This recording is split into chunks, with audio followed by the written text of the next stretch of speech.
Olá, gente, como é que vocês estão? Sejam bem-vindos ao Explica Professor. Eu sou o Júlio e hoje a gente vai assistir uma aula de resolução de exercícios do cárcer a respeito de impacto ISUD e impacto Sharpie. Vamos lá, então?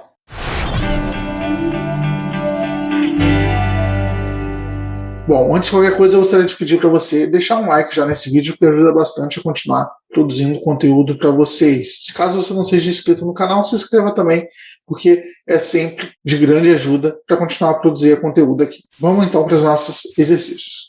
Bom, o nosso primeiro exercício ele diz o seguinte, né? Bom, a seguir estão dados tabulados que foram coletados de uma série de testes de impacto Sharpie em um ferro fundido dúctil. Trace os dados como energia de impacto versus temperatura. Então aqui ele está pedindo para eu plotar a energia pela temperatura, né?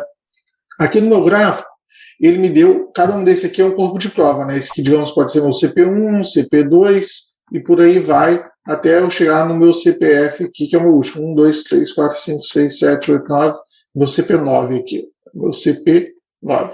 Então cada um desses vai ser um ponto do meu gráfico. Então aqui no meu eixo Y, eu estou plotando a minha energia em joules, né? Aqui, ó, vai começar a menos 25 até menos 175. Menos 25 é aqui, ó. Então, de menos 25 eu tenho 124 e eu vou descendo e vou plotando cada coordenada dessa aqui no meu gráfico YX, onde eu tenho a temperatura e a minha energia de impacto. A gente está vendo aqui o meu comportamento aqui do tio frágil, né, que eu tenho aqui uma transição, no qual, devido à redução da minha temperatura, eu estou reduzindo também a resistência do meu material. Na minha letra B, ele pede para eu determinar uma temperatura de transição dúctil para frágil, com aquela temperatura correspondente à média das energias de impacto máximo e mínimo. Ou seja, ele está querendo saber qual que é a minha energia de impacto máximo, porque eu tenho vários critérios na hora de quando eu quero determinar quem é a minha temperatura de transição dúctil frágil. E esse critério vai ser me pedido, porque não existe um critério universal para determinar, essa aqui é a temperatura de transição dúctil frágil. Normalmente eu posso me dar uma relação entre as temperaturas máximas e mínimas, ele pode me dar uma energia específica, e daí eu ploto. Bom, aqui ele me pediu ao máximo e a mínima, a minha máxima está aqui um pouquinho depois do meu 120, próximo já aqui no meio. Eu vou colocar que a minha máxima é 124, e a minha mínima aqui, que está um pouquinho abaixo, vai ser mais 6. Então, a minha letra B, quando ele pede uma média, ele quer saber a máxima e a mínima, no meu patamar inferior e no meu patamar superior. Isso aqui vai dar 124 mais 6 sobre 2, 130 sobre 2, vai dar 65. Aí, quando eu venho aqui no meu gráfico em 65, né, que é 70, 65 aqui no meio, é esse ponto aqui, e quando eu vou descer aqui na minha curva, eu vou determinar aqui a minha temperatura. Então, a minha temperatura aqui em graus Celsius, a minha temperatura de transição dúctil frágil para aquela energia que foi absorvida vai ser aproximadamente menos 105 graus Celsius, pelo meu primeiro critério. No meu segundo critério, ele diz que ele pede para eu determinar uma temperatura de transição dúctil para frágil como aquela temperatura na qual a energia de impacto é 80 joules. Então, aqui, o meu segundo critério, ele já me deu a minha energia de impacto. Então, eu vou ter uma energia de impacto de 80 joules e eu vou jogar aqui direto no meu gráfico. Descendo no meu gráfico, eu vou achar algo aqui aproximadamente de menos 95 graus Celsius. Então, para a minha letra C, a minha temperatura em graus Celsius vai ser igual a menos 95 graus Celsius aqui, como uma temperatura de transição dúctil frágil, ou seja, abaixo dessa temperatura aqui, né, para valores de temperatura menores que menos 95 graus Celsius, ele vai considerar que eu estou tendo uma fratura mais frágil no meu material. Eu não quero que o meu material atue abaixo daquela temperatura. Bom, esse aqui é o nosso segundo exercício. Esse exercício aqui eu montei ele a partir de uma parte de experimento que a gente teve, que eu participei como tutor aqui na PUC-Rio, no curso de Engenharia Mecânica, e ele diz o seguinte, né, foram realizados ensaios de impacto Sharpie nas temperaturas listadas na tabela ao lado. Essa aqui é a minha tabela ao lado, e ele teve um ensaio, um corpo de prova em cada temperatura dessa aqui. Eu estou variando de menos 43 até 27 graus Celsius, que é a minha temperatura ambiente. Né? Isso aqui eu acho que, se não me engano, foi um aço comum, um aço 1000 e tanto, para o meu material. E ele diz o seguinte, né, obtendo os valores de energia absorvida para as diversas temperaturas. E aqui eu tive um valor de energia. Então, eu tenho um valor de energia em joule e temperatura em graus Celsius.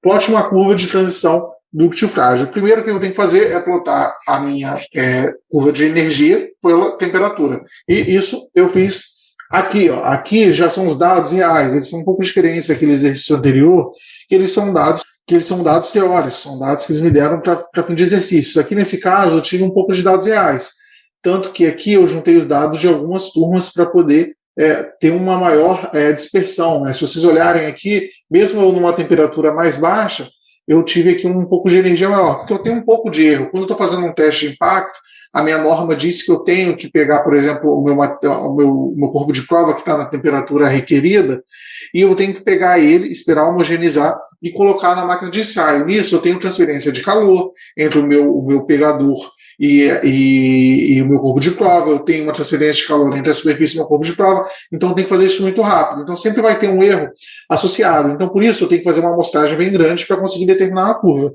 E depois que eu tenho esses pontos aqui, eu pego e faço uma regressão aqui. No caso eu utilizei uma regressão polinomial, eu vou ter uma curva do tipo AX ao cubo mais bx ao quadrado mais cx mais d. Você consegue fazer isso até em alguns programas de montagem de gráficos. Esse aqui, no caso, foi o Excel. Então, ele me fez essa regressão aqui. Isso aqui me ajuda a ter uma vista melhor sobre como que vai estar o meu comportamento em S. Então, se eu fosse começar aqui o início da minha transição, eu diria que está aqui mais ou menos nessa temperatura e ela termina mais ou menos aqui nessa temperatura. Então, eu tenho essa região toda aqui de transição dúctil frágil. Se eu fosse usar um critério de meio da metade aqui da minha fratura como a minha temperatura de transição, talvez a minha temperatura de transição fosse aqui, ó, bem aqui no meio, algo próximo de menos 5 graus Celsius. Uma ferramenta que eu poderia utilizar também para determinar qual vai ser essa temperatura é pegar essa curva e fazer a minha primeira derivada. Eu vou pegar isso aqui e vou derivar em função da minha temperatura. Porque quando eu derivo isso aqui, eu vou ter a minha região, qual eu vou ter o ponto de inflexão aqui da minha curva. Então eu vou conseguir determinar quem que vai ser essa temperatura bem no meio. Isso não é para esse critério quando eu tenho a metade. Mas vamos responder aqui o que ele perguntou, que é determine a temperatura de transição utilizando o parâmetro de 50% de ruptura frágil. Pô, beleza, foi mais ou menos o que eu estava respondendo para vocês. Vocês lembram que eu tenho um gráfico aqui que eu vou considerar isso aqui o meu 100% de fratura dúctil. Eu vou considerar essa parte inferior aqui que deu 0, 100% de fratura frágil. Então, a minha energia no meio vai ser uns 50% de fratura dúctil, né? Ou 50% de fratura frágil, como você quiser observar. Então, se eu tenho 0 e aqui no máximo eu tenho 250, vai ser o meio aqui que vai ser 125 e deu mais ou menos isso aqui mesmo. É aproximadamente menos 5 graus Celsius. Então, o meu B vai ser aproximadamente menos 5 graus Celsius. E, no final, ele me diz aqui, pela morfologia da minha fratura, qual energia espera-se ter sido absorvida em cada imagem? Essa aqui é uma questão interessante, porque só pela minha fratura, só pela fratura que eu apresentei ali no meu material, eu já consigo determinar mais ou menos qual é a região da curva que ele está. Por exemplo, esse meu corpo de prova aqui, ele é o que eu consigo ver um aspecto, né? Vou chamar ele de A aqui, ele é o que tem um aspecto mais fibroso, ele é o aspecto que eu tive uma menor um rompimento do meu material, eu tive menos fratura. Então, esse aqui, muito provavelmente, era o meu material que estava aqui na minha região superior da minha curva. Provavelmente, ele estava aqui entre esses 3 valores, né? Esse aqui vai ser o meu material A. Por quê? Porque eu vou ter um aspecto, né? O meu material ele vai ter um aspecto fibroso. Eu vou ter bastante cisalhamento aqui. Eu tive bastante deformação e eu não tive uma fratura completa no meu material. Então, como eu não tive a fratura completa, significa que ele absorveu bastante energia nesse processo de deformação. O meu segundo corpo de prova, que eu vou chamar de B, ele vai ser o caso oposto, né? Aqui a gente está olhando que tem um pouquinho de deformação, esse aqui vai ser o caso onde eu tive uma fratura granular, eu tive uma fratura frágil. No meu caso B, eu vou dizer que ele é o meu caso aqui do meu patamar inferior, ele provavelmente está aqui nessas temperaturas, onde eu não absorvi quase nenhuma energia para deformar. Então, eu tenho aqui um aspecto granular da minha fratura, eu vou ter um aspecto também brilhoso, e eu vou ter a clivagem que eu vou estar olhando aqui no meu material, porque o meu material está sendo quebrado. Se vocês olharem aqui, eu não tenho nenhuma variação geométrica quase no meu corpo de prova original, eu só tive uma fratura direta.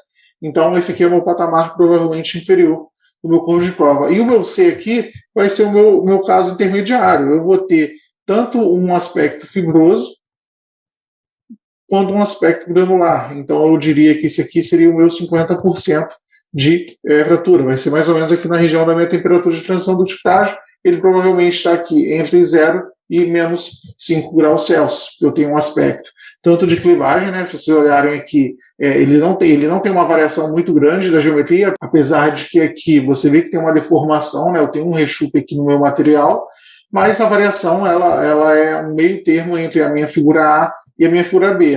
Eu consigo ver um pouquinho da minha fratura granular, né? Eu tenho um aspecto aqui um pouquinho mais reto, uma clivagenzinha, e aqui eu tenho a maior parte de deformação. Bom, gente, isso foi o exercício de hoje. Eu espero que vocês tenham aproveitado. Qualquer dúvida, deixem aí nos comentários. Lembre de deixar um curtir, compartilhar esse vídeo com seus amigos, que ajuda bastante a continuar produzindo conteúdo aqui. Até uma próxima aula aí. Tchau, tchau.